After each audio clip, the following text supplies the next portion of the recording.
พอปลาแล้วเนาะ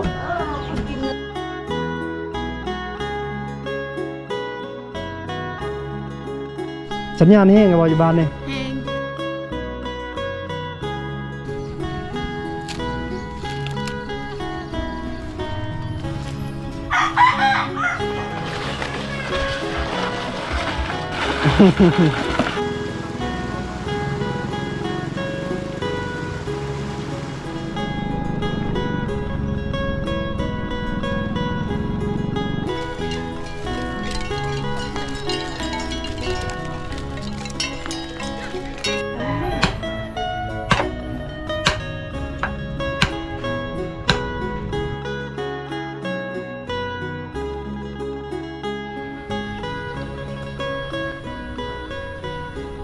ทักทายสบายดีสวัสดีทุกคนเนาะสบายดีในยามเช้าๆสวัสดีในยามเช้าๆเนาะ Good morning ทุกคนเนาะ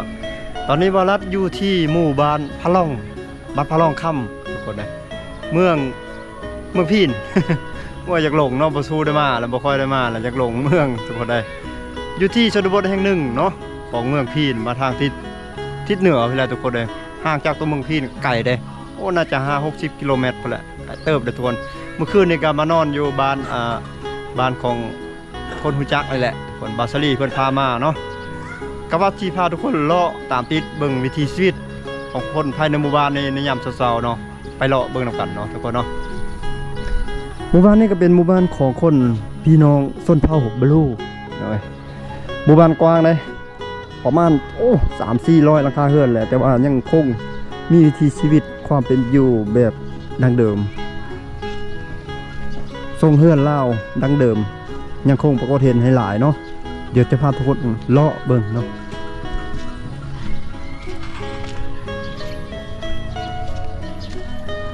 ชาวบ้านนับถือผีทุกคนเลยนับถือผีผู้นับถือศาสนาพุทธก็มีผสมกันเนาะเราเข้าของเพิ่นอาชีพหลักของคนพาดมวันก็คือการเฮ็ดหน้าเฮ็ดสวนเลี้ยงวัวเลี้ยงควายเลี้ยงสัตว์แต่การอาชีพค้าขายผสมกันอยู่ขอบของหมู่บ้านจะมีสายน้ำห้วยน้อยไหลผ่าเนาะไหลผ่าแคมนี้ไปลงไปพุ่นเลยเป็นสายน้ำลักเนาะอยู่จุดนั้นยังเห็นเขาเจ้าตำเข้าอยู่เลยทุกคนเลยเดี๋ยวพาทุกคนไปเบิ่งบรรยากาศวิถีชีวิตนี่คือบารัดได้ว่าไปแล้วยังคงความเป็นธรรมชาติของความเป็นดั้งเดิม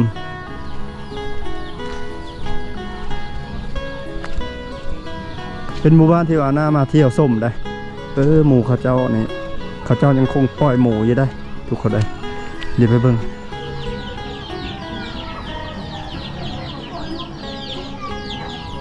ตัวหมูตัวงามเลยโกมะพร้าวเต็มแถวนั้นทุกคนได้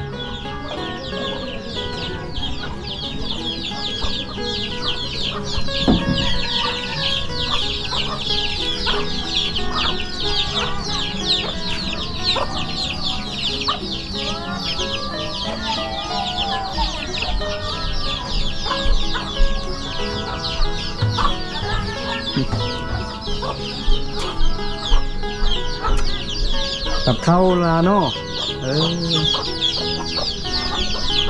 เขาให้ข้างในได้ใกล้กันหลายๆได้ไกลเพิ่นหมูที่มาตำซอยเลย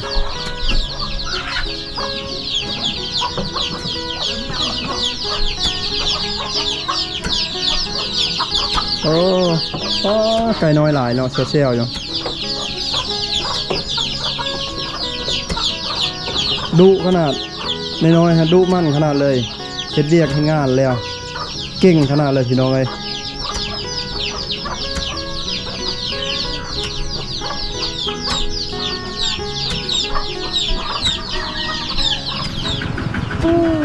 ไปหน้าแล้วโอ้เต็มรถไถเลยด้วย ไปเกี่ยวเข้าแล้วพอปลาแล้วเนาะโดยหลาน2 คนใครได้หลานใหญ่เนาะหลานซ้อยแบบนี้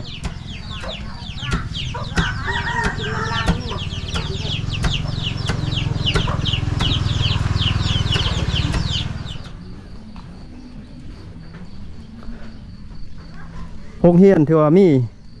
อยู่นี่มีโรงเรียนประถมสมบูรณ์อยู่มาเลยแต่สำหรับมีการเจ็บเป็นอุ่นอย่างต่างๆกับบางคนก็จะมีการเหย่าการยาแล้วก็ไปห้องหมอน้ำห้องหมอน้อยอยู่พุ่นแหละอยู่แถวบ้านนาทมแถวนั้นพุ่นแหละทุกคนเลยหรือว่าสุขศาลาเนาะสุขศาลาประจำเขตโอ้เกี่ยวไปหน้าแล้วบ่ผู้สาวเลยสบายดีเด้อไปหน้าบ่ ถือทิพเข้าบักไงเลยเนาะกระตากับบักไงเลยอยู่ฝั่งนี้ยังไง มีผู้งามเนาะเกี่ยวเขากับสิเลียวไว้อยู่ดอกสิเลียวแล้วบ่เกี่ยวนะกว้างบ่น่าบ่สิไปซอย จักคนไปนี่จักคนสิไปนี่4 คนนี่โอ้มีแต่ผู้สาววะเนาะคนนี้ชื่อหยังคนนี้อ่อนคนเสื้อแดงชื่อหยังมุกอ๋อน้องมุกเนาะคนเสื้อลายเด้ทินโอ้คนนี้เด้คนนี้ชื่อหยังนี่น้องพรอ๋อซื้อกันกับน้องกันเมื่อคืนนี้เลยเมื่อคืนนี้บรัดเวกินข้าวนะฮะนั่นก็ซื้อพรกันคนนึงกันพรอันนั้นหุ้นใหญ่ๆกว่านี้อันนี้หุ้นบางๆเพี้ยวๆพรอันนี้อ๋อชิมนั่นดิช่วงนั้นไม่ได้ไปวะช่วงน่ะ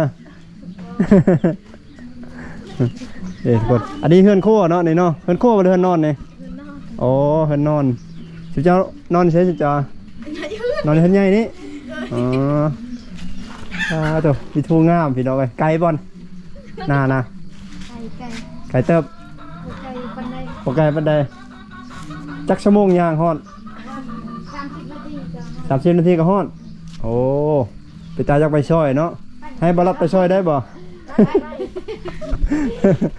ทุกคนเลยบารับชิปไปเกี่ยวข้าวช่อยผู้สาวได้บ่ได้ชนะ มาหยอกกันบกาไปดอกยันจะน้อยผู้บ่าวคนสิหายเนาะทุกคนเลยโอ้โกพาวสูงคักอะไรเนาะโกพาวหลายเนาะบ้านน้องเนาะขึ้นได้บ่ขึ้นกงมะพร้าวได้บ่ได้เนาะบ้าอยากชิมเบิ่งเด้อยากชิมมะพร้าวบ้านน้องเลยเนาะทรงสีหวานคักเนาะ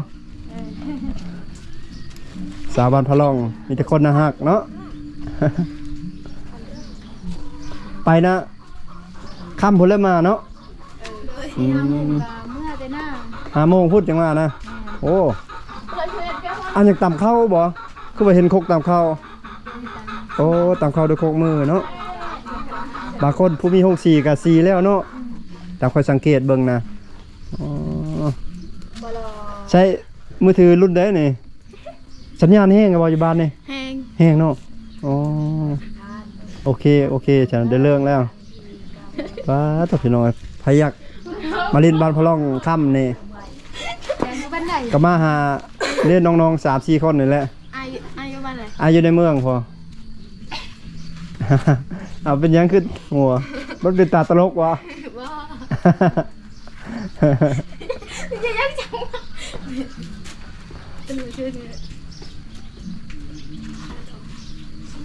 ไปทุกมือเลยเนาะ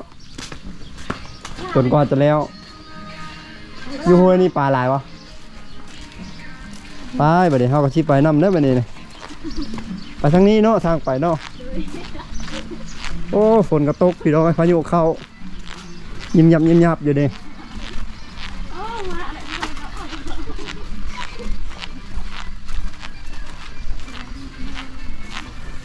บรรยากาศวิถีบ้านป่า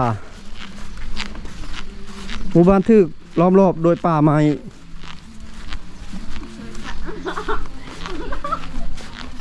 เขียวงามเมื่อวานนี้ขี่รถเข้ามาพาดดงต้นไม้บักใหญ่ๆเลยทุกคนเลยออกไปจักหน่อยนี่เก็บภาพให้ท่านผู้ชมได้ติดตามรับชมนำกันเนาะเดี๋ยวไปส่งทางน้องๆไปหน้าส่งทางเพิ่นจิไปฮอดใส่ทุกคนเลยบรรยากาศคักหลายเนาะตอนเช้าเวลา7 โมงตอนนี้นะมาส่งน้องๆไปหน้าทุกคนเลยเพิ่นจะไปเกี่ยวข้าว ก็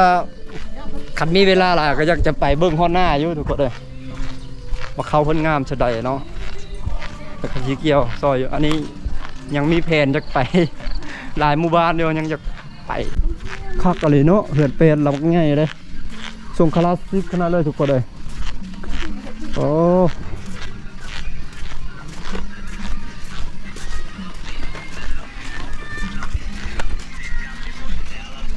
เบิ่งยังนี่เบิ่ง TikTok ว่ะ เอาเครื่องติบเขาเราผู้นั้นถือเนาะติบเขาเนาะ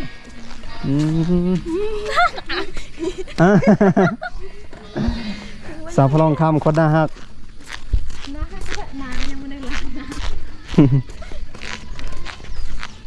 การเสียชีวิตนี่บางคนกับฟังบางคนกับเผาเนาะสาปนกิจศพนะผู้ที่อยากเลือกนับถือศาสนาพุทธแล้วก็มีเด็กทุกคนเลยต้นไม้ต้นมะพร้าวหลายเลยสะอ่อนเนาะไปเอาไป2 คนเฮา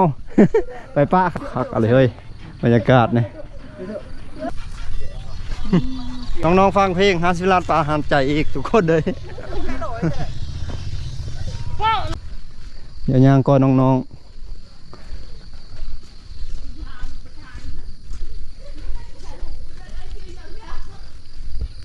หมู่บ้านในมุ่นเลยนะค่อนข้างมุ่นเข้าไปทางคุณละ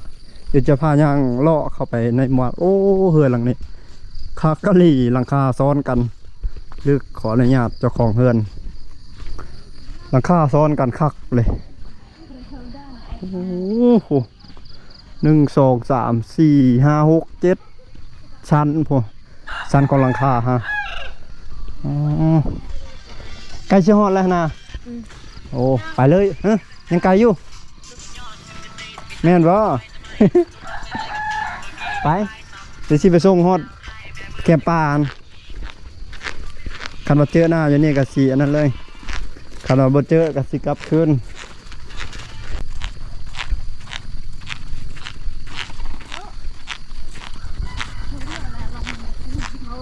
ไปหน้าบ่เอานี่เอาไปยังนี่นะไปปลูกอยู่หน้าเอาไปปลูกอยู่นาโดยโอ้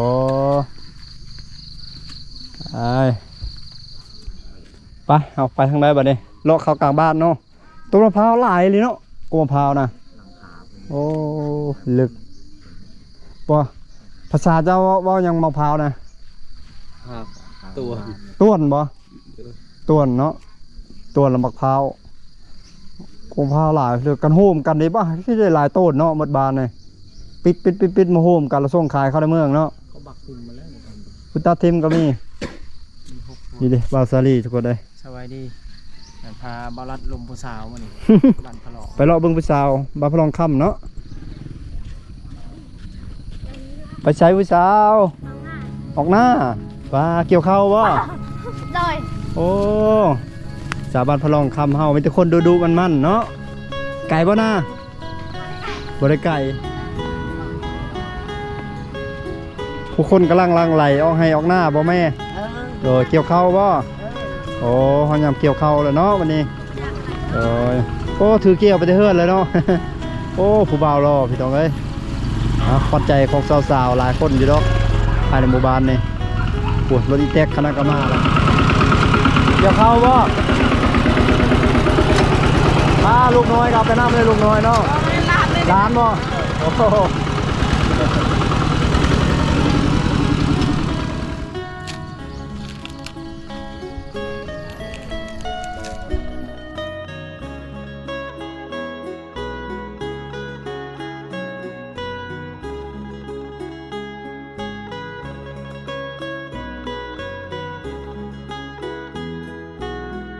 ก็ได้เข้าหลายได้นี่นะ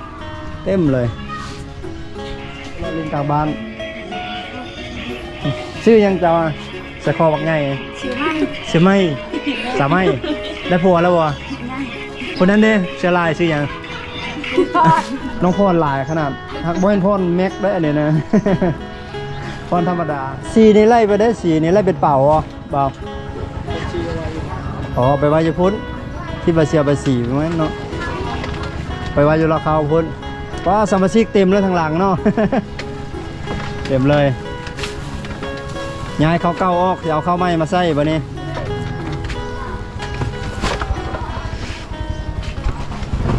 ไปหน้าแล้วทางนี้เบทางกลาง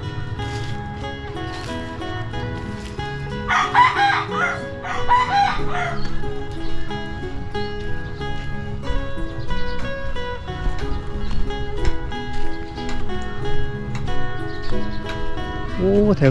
แถวนี้นี่เฮือนติดกันเลยพี่น้องเอ้ยติดกันครับฟันแกนคูนเพื่อเคี่ยวมากทุกคนเลย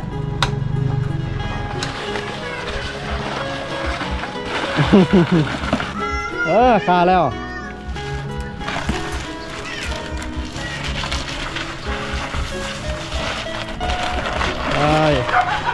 เอาน้องเนาะ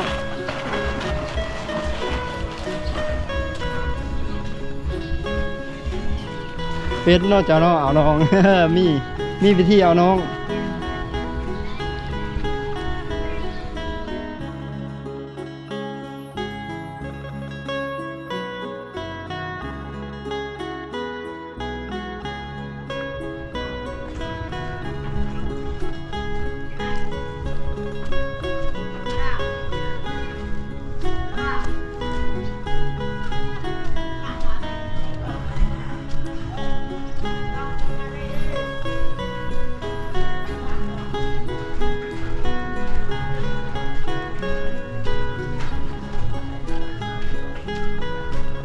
บางคนก็มีเฮือนมีบ้านหลังมักใหญ่ได้ทุกคนเลยเขาเจ้าห้อนค่ำหมู่บ้านนี่บางคนก็ได้หลายบางคนก็ได้น้อยบางคนก็บ่ได้น้อยอีกตามโชคภัยมาเล่าผู้ใดโชคผู้ใดมานก็ได้ผู้ใดบ่โชคบ่มานก็บ่ได้บ่ถึกบ่พอเขาเจ้าห้อนด้วยวิธีแบบธรรมชาติแบบบ้านๆนั่นแหละทุกคนเลยบ่เข้าไปห้อนมันไก่ก็เลยบ่ได้ไปเบิ่งเขาห้อนบรรยากาศอยู่ข้างเมืองนี้กับเป็นไปได้ทุกคนเลยต้นมะพร้าวสูงงามๆเลยบรรยากาศดีๆข้างหลังหมู่บ้านอันนี้อยู่เบื้องโน้นสูง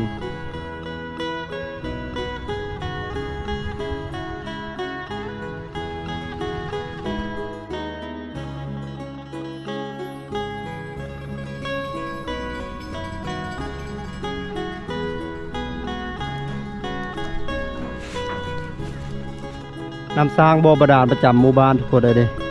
มุ่งไว้อย่างดีโอ้เราเขาหลังใหญ่คักเลยเราเขาเป็นเฮ็ดโดยเป็น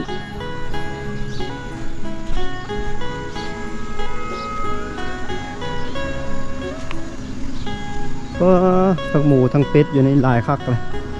เสียวๆอยู่เนาะนี่แหละทรัพย์สินของเขาเจ้าสมบัติของเขาเจ้าแล้วเด้กัจจิวาแล้วก็ยามต้องการอยากขายก็ขายยามต้องการอยากกินก็กิน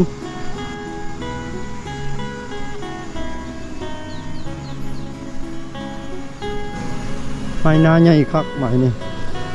แมตป่ายแมต10พุ่นละหันความกว้างฮะ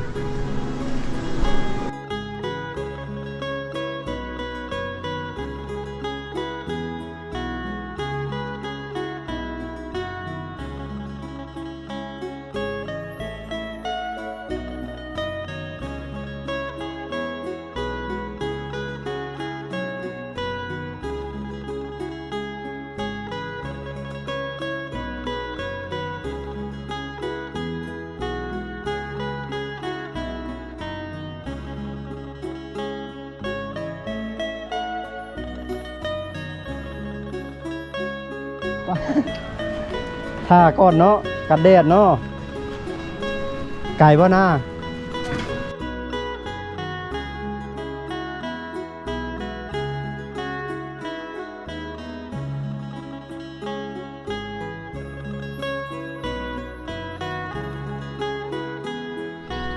ือดังที่ทุกคนได้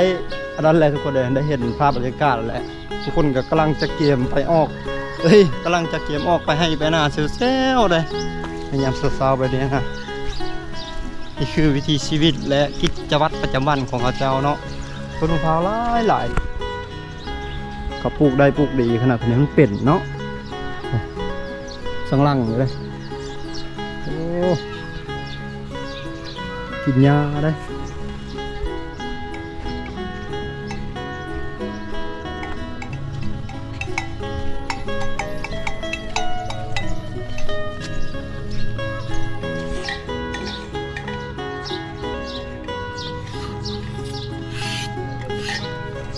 สบายดีพ่อเฮ็ดยังไงเนี่ยนะมัดเข้าดิโอ้เฮ็ดตอกมัดเขา โดยไม้อันนั้นไม่ไผ่บ่ ไม่ไผ่หรือไม่พุ่งนี่ ไผ่ ไม่ไผ่เนาะโอ้ต้องคูดอันนี้ออกก่อนเนาะ โอ้บาด โดย ตีนบาดมือเนี่ย สารบาดตีนบาดมือเนาะโอ้เขาหน้างามอยู่บ่ปีนี้ มันงามปานใด บ่ได้งามปานใดเนาะโดยโอ้ต้องคูดละเอียดเวลามัดแล้วมันสบายเนาะ มันบ่ได้แพงเลย โดย แพงก็ไม่ แต่ถ้าลำบากมือเนาะ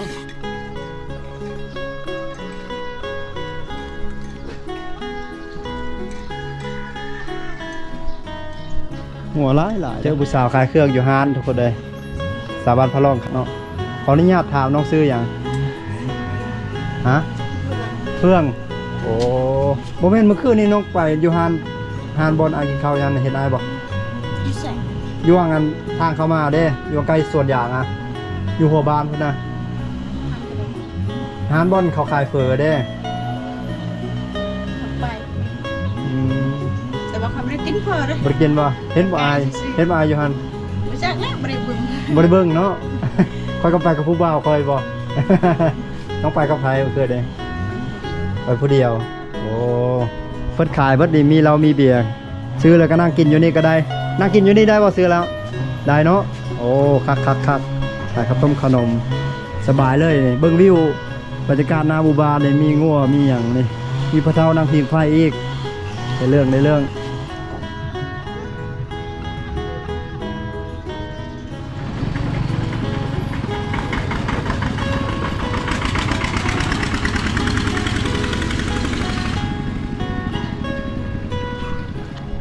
ทุกคนเด้เขาก็จะมากินข้าวแล้วบัดนี้ เมื่อยพาทุกคนเลาะเบิ่งบรรยากาศวิถีชีวิตภายในหมู่บ้านพาเลาะเที่ยวเมื่อยแล้วก็มากินข้าวบัดนี้อาหารเช้าของเฮาเนาะก็จะมีอ้อมมาพักในเนาะใส่กระดูกหมู ตัวนี้ก็อ้อมสารในอาหารธรรมชาติบ้านนาทุกคนเลยแล้วก็อันนี้ปลากระป๋องเราซื้อเมื่อวานนี้ตัวนี้ อาหารทะเลแล้วก็มีแจ่วน้ำพริกแล้วก็มีข้าวเหนียวเดี๋ยวนี้กินข้าวเหนียวมากินข้าวน้ำกันได้ทุกคนได้อบอสลีหิวเลย เมื่อคืนนี้เขานอนอยู่นี่แหละทุกคนเลยนอนรับคักบอสลีบริโนอนเมื่อคืนอัดคลิปเมื่อคืนและจุดนี้คือโรงเรียนปฐมสมบูรณ์ของหมู่บ้านจุดนี้ถือว่ามีห้านเฟอห้านอย่างเลยทุกคนเลยนี่คือห้านเฟอเลยแต่เขาจะพาบ่าวสลีมากินเฟอแล้วว่าอยากกินเฟออีกเนาะกินข้าวแล้วก็ยังมาแล้วยังอยากเฟออยู่คนว่าก็เลยพาเพิ่นมาแวะอยู่นี่เนาะแล้วเขาจะเดินทางต่อทุกคนเลยถือว่าจุดหมายปลายทางเขายังเงาไกลได้มื้อนี้ได้เขายังสิบุกเข้าไปได้เลิกอีกแถวนั้นคือสวนยางพาราเป็นสวนยางพาราของคนเวียดนามบริษัทของเวียดนามมาปลูกแถวนี้อยู่นี่เพิ่นก็ขายจามขายฟือขายยางน้ำ2 ฮานเลย จุดบริการหัวบ้าน